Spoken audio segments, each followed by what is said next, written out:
أما بعد فأعوذ بالله من الشيطان الرجيم بسم الله الرحمن الرحيم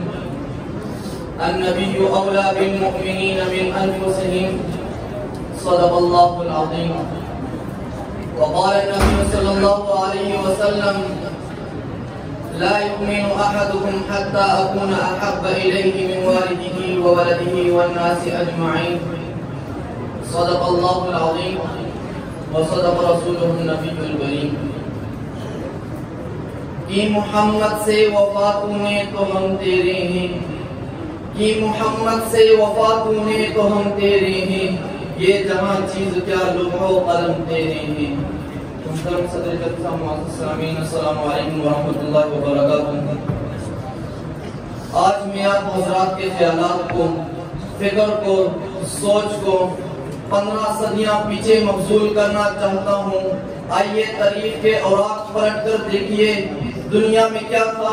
ظلمت ہی ظلمت تھی اندھیرا ہی اندھیرا تھا شراب نوشی اور زناکاری معیوب نہ تھی چوری اور ڈاکہ زنی پر فخر کیا جاتا تھا انسان کا خون کے پیاسا تھا بچیوں کو زندہ درگور کیا جاتا تھا جس کی لاٹھی اسی کی بینس کا قانون تھا قبائلی لڑائیاں سالہ سال تک جاری رہتی تھیں انتقام در انتقام کا سلسلہ چلتا رہتا تھا افراتفری تھی اضطراب تھا بے چینی تھی بدی کراج تھا بے حیائی کا غلبہ تھا انسانیت کا ٹمٹماتا چراغ بجھنے کو تھا وہ رب جو خزاں میں بہار پیدا کرتا ہے وہ رب جو خرابساری میں ہملاتے انسانوں اور بلبلاتے حیوانوں اور تڑپتے کیڑے مکوڑوں پر رحم کرتے ہوئے بارش برساتا ہے اسی رب کو جو میرا اور آپ کا بلکہ ہر شے کا رب ہے اسے اشرف المخلوقات کی حیوانوں سے بدتر حالت پر رحم آ گیا اس نے کائنات کا مقدس ترین انسان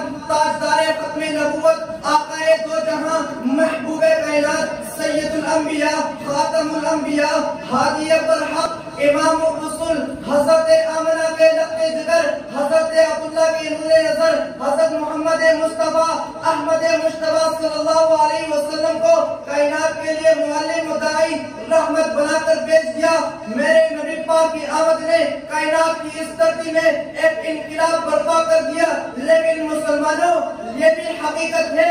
جہاں حق ہوتا ہے وہاں باطل کی چکر لگاتا ہے جہاں عدل ہوتا ہے وہاں نہ انصافیت کرنے والوں کو درد بھی محسوس ہوتا ہے جہاں انسانوں کو انسانیت سکھائی جاتی ہے وہاں انسان نما شیطانوں کو تکلیف بھی ہوتی ہے بیائی اسی طرح میرے آقا مولا کے جملہ خوبیوں اور روز بروز اسلام کی ترقی کو دیکھ کر حاسدین جلنے لگے نبی پاک علیہ السلام کو گالیاں دینے لگے صحابہ کرام رضی اللہ تعالیٰ عنہ مجمعین کو طرح طرح کی تکلیفیں پہنچانے لگے حتیٰ کہ میرے نبی کے قتل کے منصوبے کرنے لگے اور شان رسالت میں گستاخیاں کرنے لگے لیکن مسلمانوں سن لو میرے نبی کے جیالے صحابہ اکچے نہ تھے کمزور تھے مال و اسباب سے محروم تھے لیکن ان کا دل نبی کی محبت سے پر تھا ان کے لیے نبی کی عزت کی خاطر گردنیں کٹوانا اولاد کو یتیم کروانا بیویوں کو بیوہ کروانا آسان تھا لیکن نبی کی عزت و ناموس پر حرف آنا گوارا نہ تھا سامعین محترم جب میں تاریخ کا مطالعہ کرتا ہوں تو میں دیکھتا ہوں ہر دور میں ہر معاشرے میں ایسے ناسور پیدا ہوتے رہتے ہیں جنہوں نے شان رسالت میں کیچڑ اچھالنے کے لیے مختلف حربے استعمال کیے لیکن قربان جاؤں میں اس رب کے قانون پر ہر فرعون راموسا چنانچہ جب کوئی ابو جہل میرے آقا علیہ السلام کی شان میں گستاخی کرتا ہے تو معاذ اور معوذ نامی دو معصوم بچے ہی اس گستاخ اعظم کو واصل جہنم کرتے نظر آتے ہیں جب کعب بن اشرف آقا علیہ السلام کی شان میں گستاخی کرتا ہے تو قبیلہ اوس کے محمد بن مسلمہ جیسے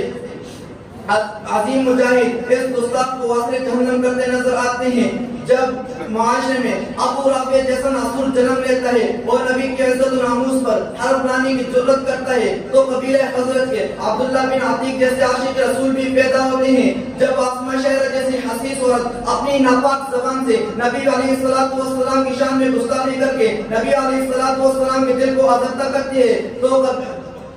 حضرت عمیر بن عاص رضی اللہ تعالیٰ عنہ جیسے نابینا صحابی اس کو واصل جہنم کرتے نظر آتے ہیں جب بندو راجپال رنگیلا رسول شائع کر کے ناموس رسالت پر ہاتھ ڈالنے کی کوشش کرتا ہے تو غازی عالم الدین شہید رحمۃ اللہ علیہ جیسے عظیم مجاہد شہدائے رسول بھی تحفظ ناموس رسالت کے لیے اپنا سر گردان نظر آتے ہیں. جب ڈنمارک کے محتسب یہودی اخبار جیلن پوسن ایک منظم سازش کے تحت توہین رسالت کا ارتکاب کرتا ہے اور دنیا بھر پہلے 100 ارب مسلمانوں کے دل آزاری کا سامان کرتا ہے. مسلمانوں کے دلوں میں ایمان کی چنگاری جس پر کروڑوں گناہوں کا پردہ پڑا ہوتا ہے ایمانی غیرت کے ایک جملے سے سرکنے لگتی ہے اور شعلہ جوارہ بن جاتی ہیں. پھر پوری منصوبات کوڑے کے ڈیروں پہ نظر آتی ہیں اور شعلہ جوارہ بن جاتی ہیں اور سڑکیں احتجاج سے بچ جاتی ہیں اور غازی حامد جیوا شہید رحمۃ اللہ علیہ جیسے عظیم مجاہد آقا کی حرمت کے لیے اپنی جان ہتھیلی پر رکھ کر دیوانہ وار حملہ کر کے قوم ملت کے سر کو فخر سے اونچا کرتے نظر آتے ہیں. اے سلام ہو ان خوش نصیبوں پر جنہوں نے تحفظ ناموس رسالت کے لیے اپنی گردنیں کٹوانی جانیں قربان کر دی اور یہ اعلان کر گئے نہ جب تک کٹ مروں میں خواجہ فتح کی حرمت پر نہ جب تک کٹ مروں میں خواجہ فتح کی حرمت پر خدا شاہد ہے کامل میرا ایمان ہو نہیں سکتا. میرے غیور مسلمانوں میں مسلمانوں کے دل میں چپے حب رسول اور عشق نبی کا انکار نہیں کرتا لیکن آج مجھے اس قومی نوجوان کی ضرورت ہے جس نے صحابی رسول سیدنا ابو ایوب انصاری رضی اللہ تعالیٰ عنہ کی قبر کے دفاع کے لیے وقت کے سوا سراب کو للکار کر کہا تھا اے سپر طاقت کے دعوے دار یہ میرے پیارے نبی کے پیارے اور بزرگ ساتھی کی قبر ہے اگر اسے نقصان پہنچا تو میں عیسائیوں کے تمام قبرستان کو کاٹ کے رکھ دوں گا. اے مسلمانوں اٹھو یہود و نصارا تم سے اللہ اور اس کے رسول کا نام تک چھین لینے کے در میں. ارے اٹھو میرے اشعار تمہیں جگہ نہیں وضاحت کر نہیں سکتا مگر آواز دیتا ہوں وضاحت کر نہیں سکتا مگر آواز دیتا ہوں کہ اس کرب و بلا میں سخت جانوں کی ضرورت ہے. کہاں ہیں سید الکونین کی امت کے دیوانے کہاں ہیں سید الکونین کی امت کے دیوانے کہ ناموس نبی کے پاس بانوں کی ضرورت ہے. نبی کے نام پر مٹنا ہے سند خلد پانے کی فدا ہونا شیخ انین پر پیغام جنت ہے. تحفظ ہو سکے ہم سے نگر ناموس احمد کا تحفظ ہو سکے ہم سے نگر ناموس احمد کا تو پھر یہ زندگی اپنی سراسر ایک تہمت ہے. آیات باقی ملاقات کا السلام. ہادی پر